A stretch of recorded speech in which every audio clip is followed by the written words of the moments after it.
রোজা আজকে যে রোজা যদি শুরু হয় তাহলে আলহামদুলিল্লাহ। রোজার কথা শুনে আজকে বাজারে টুকিটাকি লাগি। আজকে একটু বাইরে গিয়েছিলাম একটা ইম্পর্টেন্ট কাজের জন্য।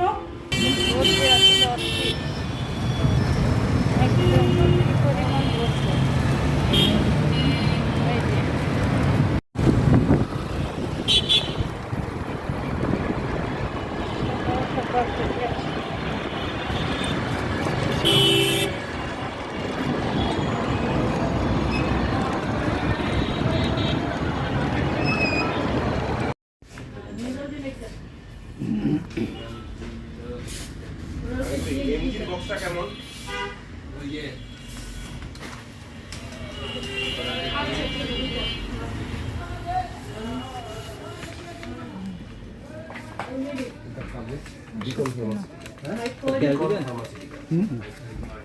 এরাও ক্যান্সার প্রোডাক্টের জন্য ওকে আছে 1040 টাকার ভিতর। গিয়েছিলাম একটা ইম্পর্টেন্ট কাজের জন্য। প্রথমে নিয়ে আসছি মাংসের জন্য ব্রেড দিয়ে একটা জিনিস বানাবো, চিকেন বল তৈরি করবো। সেজন্য এই টুকিটা কি ধনিয়া 350 টাকা কেজি ধনিয়া। জিরার দাম বেড়ে গেছে 800 টাকা কেজি জিরা নিয়ে আসছি 250 গ্রাম। তারপরে এলো চিয়া সিড, এটা নিয়ে আসছি।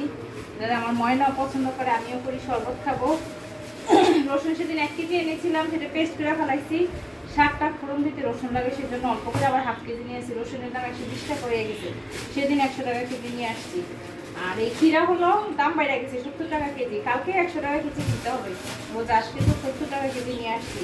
এই টুকিটা কি বাজারে আসলে শেষ নাই। আর এখানে ফল আনছি, কিছু ফল পরে দেখাবো। এটা হলো দুধ, লিকুইড দুধ আনছি, এটাও কাজে লাগবে দুধের জন্য।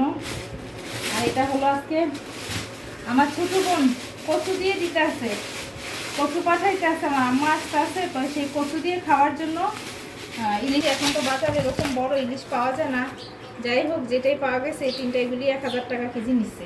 এই 3টা ইলিশ মাছ নিয়ে আসছি। আর হলো আপনাদের ভাইয়ার নিষেধ হলে কি হবে, তার মনে চায় গরু মাংস, তার পছন্দের এই গরু মাংস নিয়ে আসছি। মাছটির মধ্যে ভরে লাই, অন্য কিছু নিয়ে আসছি। 1.5 কেজি গরু মাংস নিয়ে আসছি। আজকে মাংসটা কেমন জানি না, এই যে 2টা বড় বড় চর্বি দিয়ে দিছে, মোটামুটি খারাপ না, মিলে যাই হোক। আজকে 1.5 কেজি নিয়ে আসছি মাংস। প্রথম রোজা বলে কথা, আপনাদের ভাইয়ের নিষেধ হলে কি হবো, তার এগুলি মনে চায়। আর নিয়ে আসছি ফল, বের করবো। এগুলি হলো ফল। ফল খাওয়া একবারে অনেক কঠিন জিনিস, ফল খাওয়া সম্ভব না। রুটির জন্য ফল আনা, এগুলো নিয়ে আসছি। আসলে গেছি বাহিরে একটা কাজের জন্য, কাজটা সাইরা ঘুইরা এগুলি সব নিয়ে আসতে হয়েছে। কত যে কষ্ট আমাদের গৃহিণীদের জন্য, মানে আপনাদের ভাইয়া তো এই বাজার একবার কোনোদিনও করতে পারবো না। আমি নিচে ঘুরা যা এগুলি করি, তার ধৈর্যও নাই, সে এত জিনিস চিনেও না।